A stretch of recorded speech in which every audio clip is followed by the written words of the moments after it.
Bonjour à tous. Nous vivons des temps inédits, étranges, et on se pose parfois des questions sur l'avenir et sur nous-mêmes, et sur Dieu aussi. J'espère que la méditation des Écritures ce matin fortifiera notre foi en lui. Au début de cette épidémie, j'ai reçu une courte vidéo montrant un homme prêchant sa conviction que le coronavirus ne l'atteindrait pas puisque le Christ vivait en lui. Je ne sais pas ce que pense cet homme aujourd'hui, car depuis lors, le fléau a fait des ravages dans tous les milieux. Des chrétiens ont été atteints et plusieurs sont morts, y compris des pasteurs. Oui, les maladies, celles-ci aussi, emportent des gens qui aiment le Seigneur. Est-ce que c'est surprenant?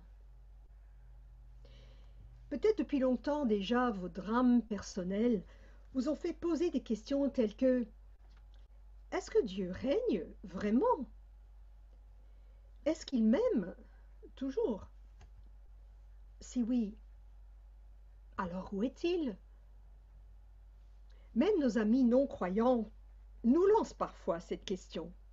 Ton Dieu, il est où? Et cela rappelle le psaume 42.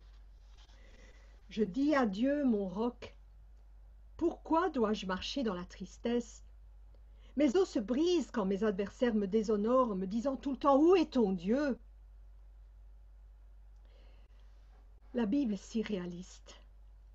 On y trouve toute la gamme de nos émotions et questions, spécialement dans les psaumes. Et surtout, on y trouve tout un livre qui parle de la souffrance. C'est le livre de Job.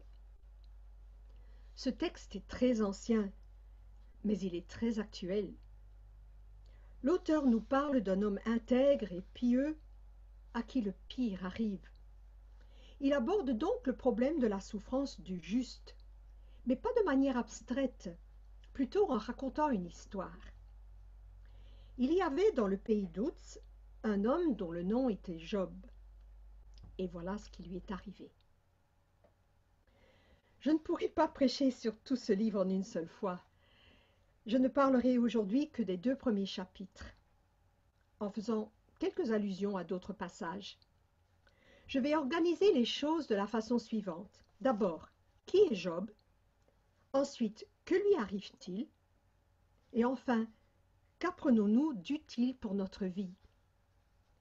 Pour ce 3e volet, qu'apprenons-nous?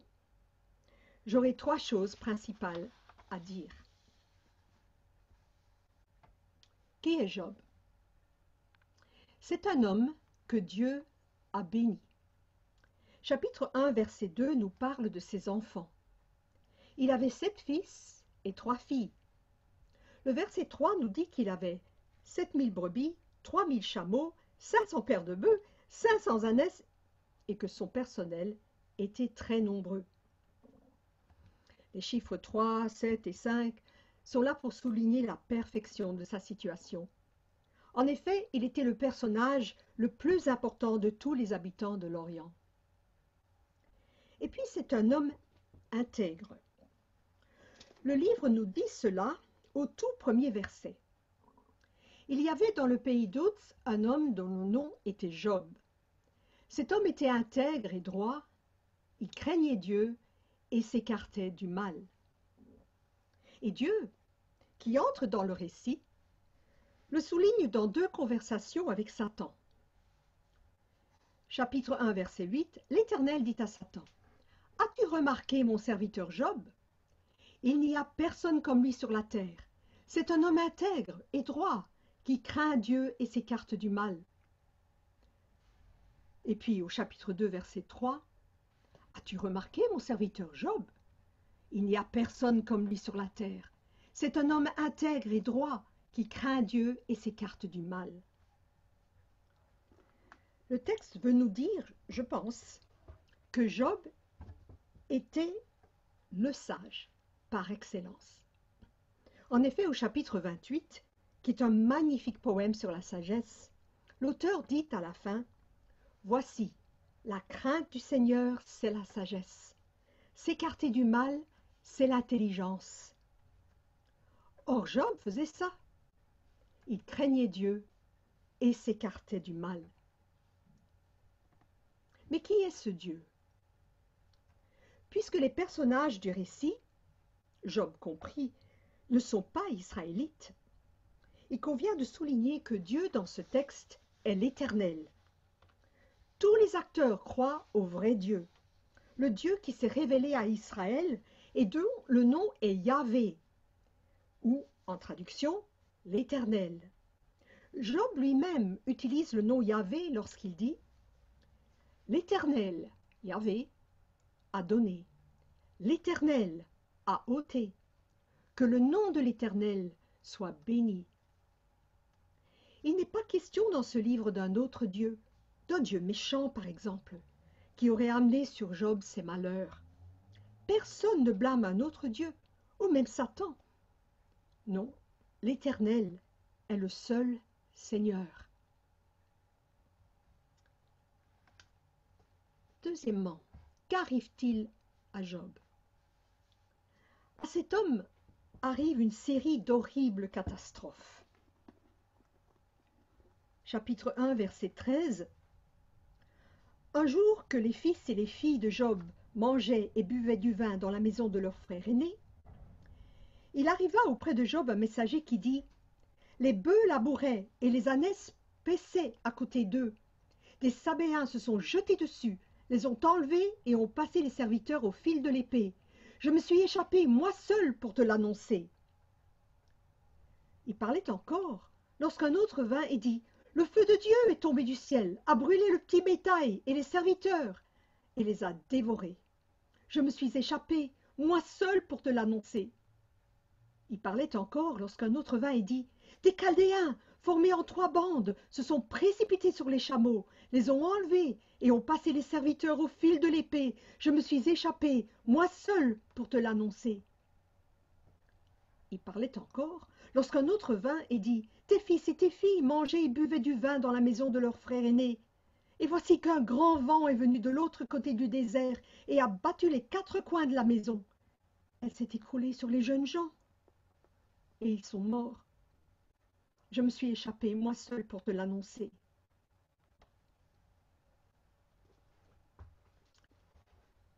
Remarquons l'alternance entre les malheurs causés par la méchanceté des hommes, ici les Sabéens, les Chaldéens, et les malheurs qu'on appellerait catastrophes naturelles, la foudre, le vent. Nous notons aussi qu'ils arrivent subitement, l'un après l'autre, commençant un jour que les fils et les filles de Job mangent et boivent chez leur frère aîné, et terminant le même jour. Chaque fois, nous dit-on, le messager n'a à peine fini de parler qu'un autre lui succède. Avec le 4e malheur, le pire est arrivé. Les enfants de Job sont morts. Mais ce n'est pas terminé. Au 2e chapitre, un autre malheur atteint Job, un seul, mais il est différent des autres. Chapitre 2, verset 7. Satan se retira de la présence de l'Éternel. Puis il frappa Job d'un ulcère malin, depuis la plante du pied jusqu'au sommet de la tête. Et Job prit un tesson pour se gratter et s'assit dans la cendre. Sa femme lui dit « Tu demeures ferme dans ton intégrité? Maudit Dieu, et meurs. »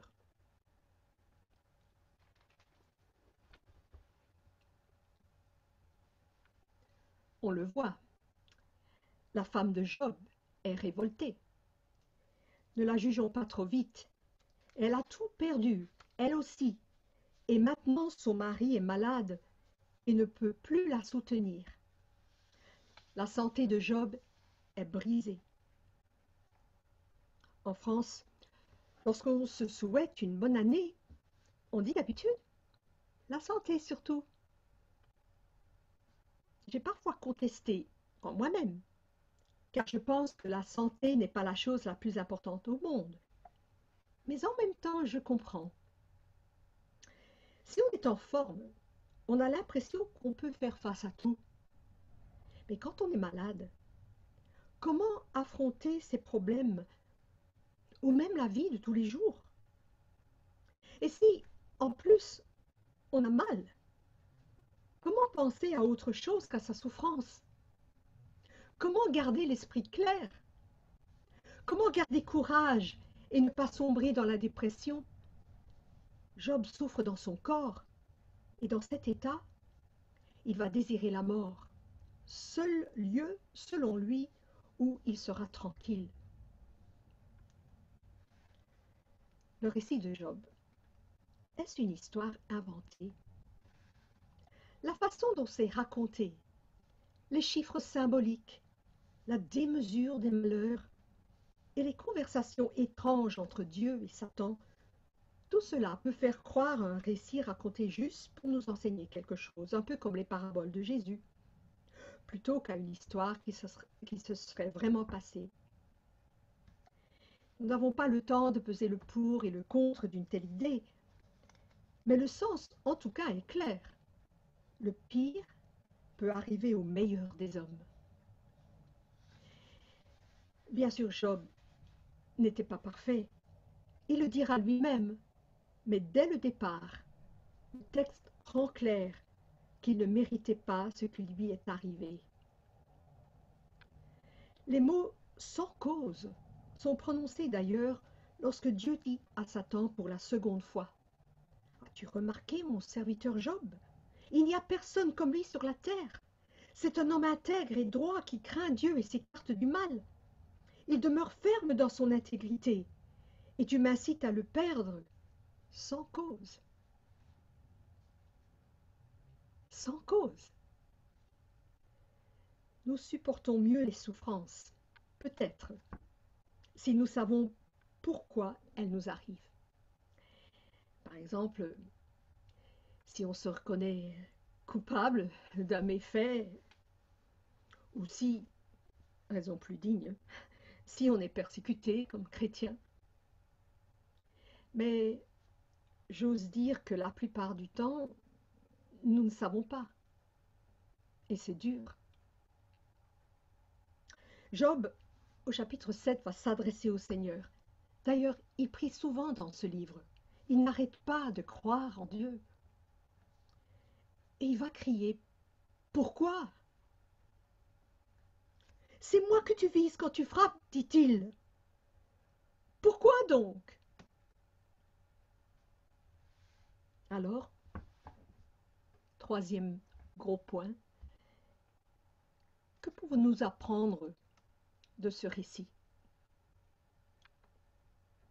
D'abord, le croyant n'est pas immunisé, ni contre les catastrophes de la vie, ni contre la douleur au sein de ces catastrophes. Job, fidèle serviteur de Dieu, vit de grands malheurs, et il ne fait pas semblant de les supporter facilement. Chapitre 1 nous dit qu'il déchire son manteau et se rase la tête. Chapitre 2 nous dit qu'il s'assoit dans la cendre. Job est dans le deuil. Puis au chapitre 3, il maudit le jour de sa naissance et commence à se poser des questions sur les voies de Dieu.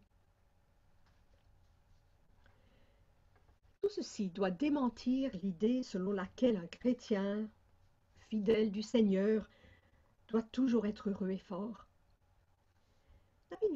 N'avez-vous pas entendu des gens qui disent: si tu viens à Jésus, tous tes problèmes seront résolus?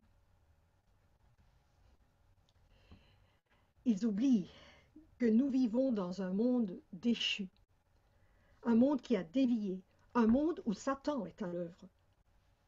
Oui, Dieu est avec nous dans toutes nos détresses. Oui, il nous fortifie, il tire du bien.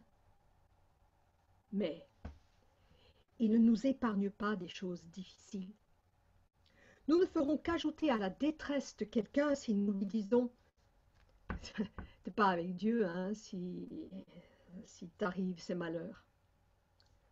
Ou peut-être ce sont tes ancêtres qui ont péché. Non. Le livre de Job nous enseigne que le malheur peut atteindre le juste sans qu'il y ait de cause spécifique. À regarder de près d'ailleurs, nous constatons que c'est parce que Job craint Dieu et s'attache à lui, qu'il est éprouvé. Lisons les versets 8 à 11 du chapitre 1. L'Éternel dit à Satan, « As-tu remarqué mon serviteur Job? Il n'y a personne comme lui sur la terre. C'est un homme intègre et droit qui craint Dieu et s'écarte du mal. » Satan répondit à l'Éternel, « Est-ce d'une manière désintéressée que Job craint Dieu? Ne l'as-tu pas protégé, lui, sa maison et tout ce qui lui appartient? Tu as béni l'œuvre de ses mains, et son troupeau se répand dans le pays. Mais étends ta main, touche à tout ce qui lui appartient, et je suis sûr qu'il te maudira en face. » Le Satan, dit le texte, c'est-à-dire l'accusateur, c'est le sens du mot. L'accusateur accuse Job. Au fond, il dit, Job n'est pas si pieux que ça. Il ne t'aime pas comme ça, Dieu, simplement parce que c'est toi. Non. Tu crois qu'on peut t'aimer ainsi, toi? Les hommes t'aiment pour les avantages qu'ils en tirent. Ils croient que tu es là pour combler leurs désirs et leur donner une vie confortable.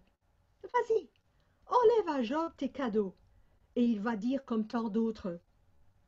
Avant, je croyais en Dieu, mais maintenant, depuis que cette chose m'est arrivée, je ne crois plus en lui, ou même s'il existe, je ne veux plus rien avoir avec lui. Voilà ce qu'il va dire. Tu vas voir. Le défi est lancé. Tout va être enlevé à Job. Va-t-il tenir? Vous voyez bien que si Job n'était pas pieux et intègre, s'il n'était pas un homme de foi, il n'y aurait pas de défi lancé à Dieu. Et Job ne souffrirait pas. Job souffre parce qu'il a la foi.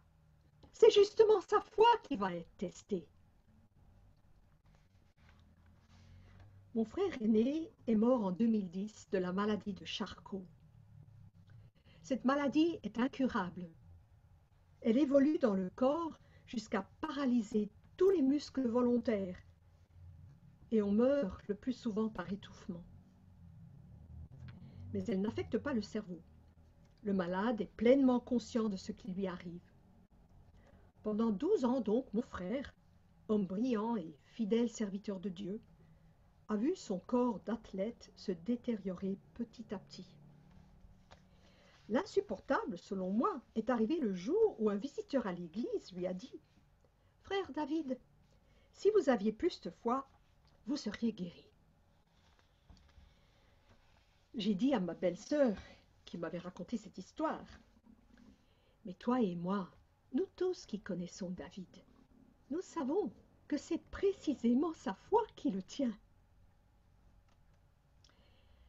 David a dit à sa femme, « Dieu affirme dans sa parole que sa grâce me suffit.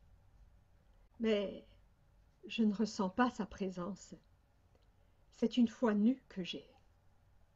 Je crois, c'est tout. » Où est Dieu? La question, je l'ai dit, peut se poser par moquerie, mais pour le croyant, elle se pose de façon dramatique. Mon Dieu, pourquoi m'as-tu abandonné? Le psalmiste a posé cette question. Jésus lui-même l'a fait. Pour Job, la chose la plus dure à supporter n'était pas la perte de ses biens, ni même de ses enfants, mais plutôt l'absence de Dieu. Ses prières semblaient monter jusqu'au plafond, puis retomber. La porte du ciel semblait verrouillée. « Je t'appelle au secours !» crie-t-il au chapitre 30. « Et tu ne me réponds pas. Je me tiens debout pour que tu fasses attention à moi. » une foi nue, mais forte tout de même. Voilà ce qu'il a.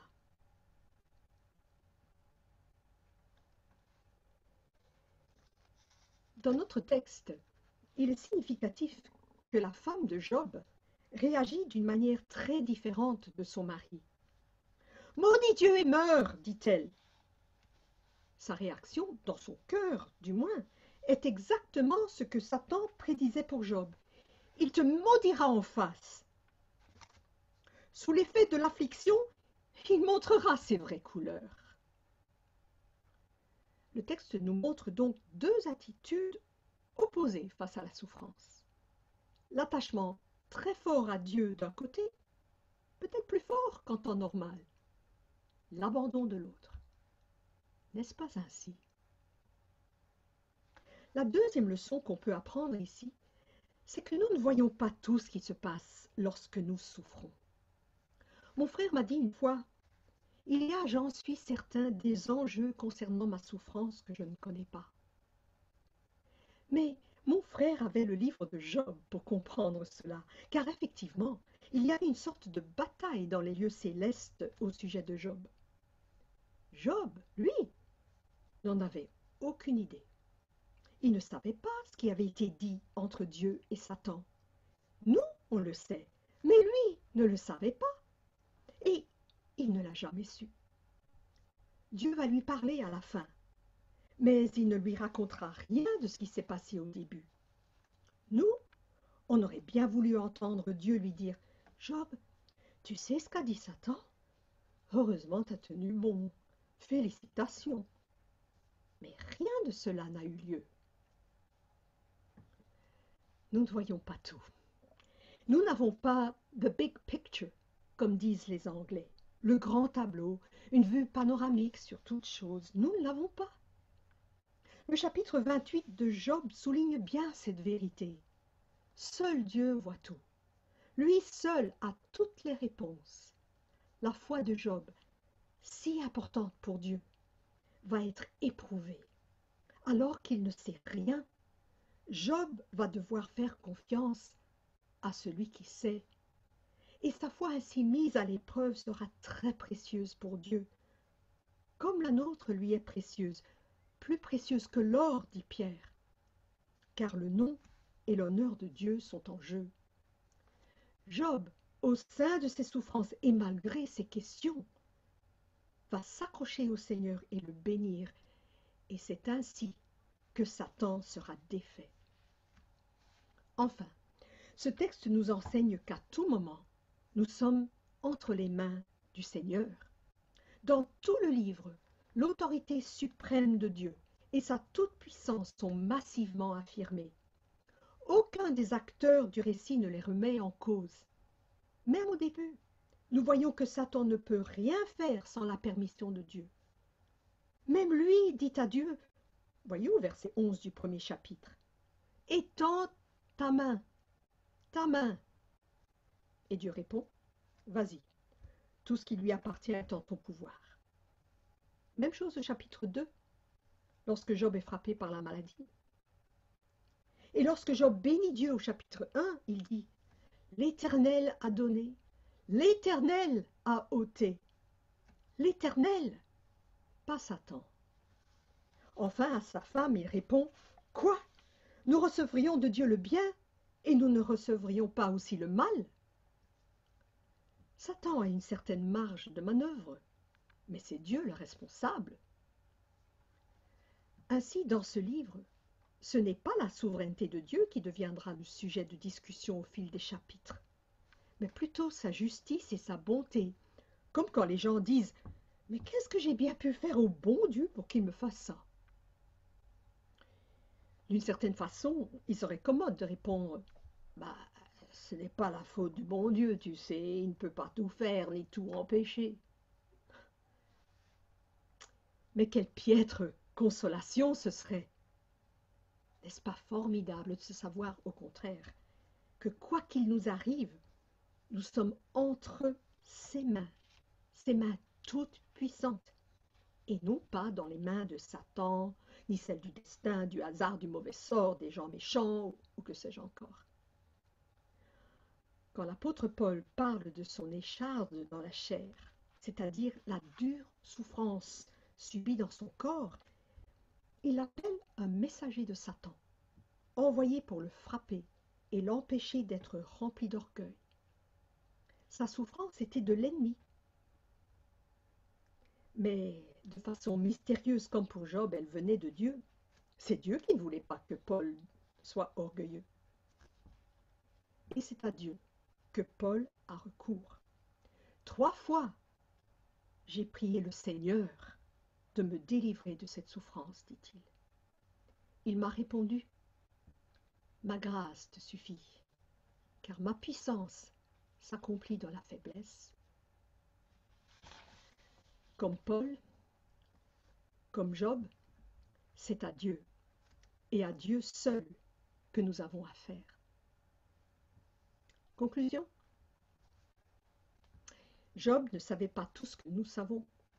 Il ne savait pas que des siècles après lui, le Fils de Dieu viendrait pour souffrir, connaître l'absence de Dieu et porter les péchés du monde.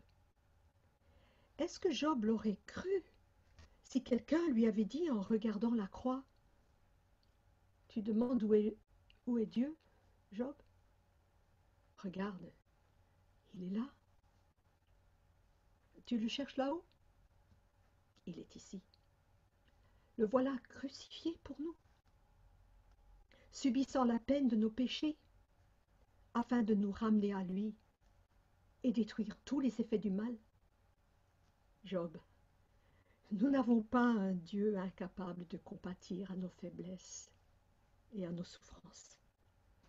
Et un jour, grâce à lui, les larmes et le deuil ne seront plus. Nous sommes entre les mains de Dieu. Et quelles mains! Ces mains-là ont été percées pour nous. Mais ce sont en même temps les mains du vainqueur, du ressuscité. Il est souverain et il est bon. Nous ne comprenons pas tout, mais nous avons toutes les raisons de faire confiance à ce Dieu-là. Amen.